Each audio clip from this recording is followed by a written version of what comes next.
আমাদের আজকের টপিক হলো মেডিটেশন। ধ্যানের জন্য সঠিক স্থান বেছে নিন। ধ্যানের জন্য একটি শান্ত ও আরামদায়ক স্থান নির্ধারণ করুন, যেখানে কোনো বিঘ্ন ঘটবে না এবং আপনি মনোযোগ কেন্দ্রীভূত করতে পারবেন। নাম্বার 2, আরামদায়ক অবস্থান গ্রহণ করুন।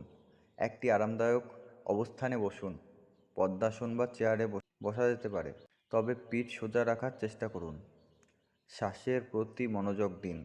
নিজের শ্বাস প্রশ্বাসের দিকে মনোযোগ দিন। ধীরে ধীরে গভীর শ্বাস নিন এবং ধীরে ধীরে ছাড়ুন। শ্বাসের প্রবাহের প্রতি মনোযোগ দিন। নাম্বার 4, মন্ত্র জপ করুন। একটি মন্ত্র বা শব্দ বেছে নিন যা আপনি বারবার জপ করতে পারেন, যেমন ওম বা শান্তি। এটি মনকে স্থির করতে সাহায্য করবে। নাম্বার 5, দৃষ্টিকে নির্দিষ্ট স্থানে স্থাপন করুন। আপনার চোখ খোলা রাখুন এবং একটি নির্দিষ্ট